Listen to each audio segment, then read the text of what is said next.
ស្ថានភាពនៅអ៊ីរ៉ង់កាន់តែក្តៅទៅហើយបាទប្រិយមិត្តទាំងអស់គ្នាស្វាគមន៍មកកាន់ Channel ព័ត៌មានអន្តរជាតិ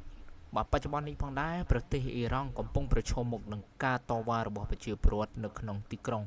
និងតំបន់ជាច្រើនដោយសារតែបញ្ហាសេដ្ឋកិច្ចការរស់នៅនិងការខ្វះការងារធ្វើ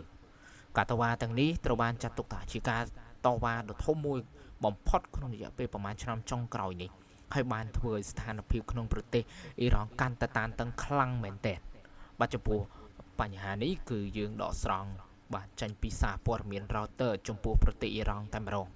ព័ត៌មាននេះផងដែរគឺជាព័ត៌មានដ៏ក្តៅកគុកទើបតែចេញមុននេះបន្តិចផងដែរបាទប្រិយមិត្តទាំងអស់គ្នាមេដឹកនាំអ៊ីរ៉ង់បានបង្ហាញជំហរយ៉ាងតឹងរ៉ឹងដោយប្រកាសថាពួកគេនឹងមិនអនុញ្ញាតឲ្យមានការរំខានសន្តិសុខជាតិឡើយរដ្ឋាភិបាលអ៊ីរ៉ង់បានចោទប្រកាន់ថាការតវ៉ាខ្លះត្រូវបានជំរុញឬគាំទ្រពីបរទេសជាពិសេសសហរដ្ឋអាមេរិកនិងអ៊ីស្រាអែលចំណុចនេះផងដែរខ្ញុំចង់បញ្ជាក់ថាបាទមេដឹកនាំអ៊ីរ៉ង់គឺបានចោទប្រកាន់ថាការតវ៉ានេះគឺមានជំហរបានន័យថាមានអ្នកនៅពីក្រៅខ្នងគឺសហរដ្ឋអាមេរិកនិងអ៊ីស្រាអែលតែម្ដងបាទអាជ្ញាធរបានប្រើវិធានការតឹងរ៉ឹងរួមមានការបង្ក្រាបការតវ៉ានិងការចាប់ខ្លួនចំពោះបាទជនណាដែលប្រព្រឹត្តទៅរៀងខ្លាំងបំផុតនឹងការគ្រប់គ្រងព័ត៌មានផ្សេងដើម្បីទប់ស្កាត់ស្ថានភាពផងដែរបាទក្នុងពេលជាមួយនេះគ្នាផងដែរមន្ត្រីជាន់ខ្ពស់អ៊ីរ៉ង់បានចេញសារព្រមានយ៉ាងច្បាស់ថាប្រសិនបើសហរដ្ឋអាមេរិកវាយប្រហារយោធាទៅលើប្រទេសអ៊ីរ៉ង់នឹងវាយតបវិញភ្លាមជាក់ជាមិនខានមន្ត្រីអ៊ីរ៉ង់បានបញ្ជាក់ថាការឆ្លើយតបនោះអាចផ្ដោតទៅលើគោលដៅយោធារបស់សហរដ្ឋអាមេរិកនៅក្នុងតំបន់មជ្ឈមបូព៌ានិងដៃគូរបស់សហរដ្ឋអាមេរិកផងដែរការព្រមាននេះបានបង្ហាញថាភាពតានតឹងរវាងអ៊ីរ៉ង់និងសហរដ្ឋអាមេរិកកំពុងឡើងដល់កម្រិតក្តៅកគុកមួយហើយខណៈតែស្ថានភាពក្នុងប្រទេសអ៊ីរ៉ង់នៅតែអស្ថិរភាពជាមួយព័ត៌មាននេះផងដែរសហរដ្ឋអាមេរិកបានបង្ហាញការព្រួយបារម្ភចំពោះស្ថានភាពសិទ្ធិមនុស្សនៅអ៊ីរ៉ង់និងបានអំពាវនាវឲ្យរដ្ឋាភិបាលអ៊ីរ៉ង់គោរពសិទ្ធិសេរីភាពរបស់ប្រជាពលរដ្ឋមេដឹកនាំអាមេរិកបានថ្លែងថាខ្លួនគាំទ្រសម្លេងនិងសិទ្ធិរបស់ប្រជាជនអ៊ីរ៉ង់ប៉ុន្តែមិនមានការបញ្ជាក់ច្បាស់អំពីការចូលរួមយោធានោះទេទោះជាយ៉ាងណាក៏ដោយសកម្មភាពនយោបាយរបស់អាមេរិកបានធ្វើឲ្យប្រទេសអ៊ីរ៉ង់មាន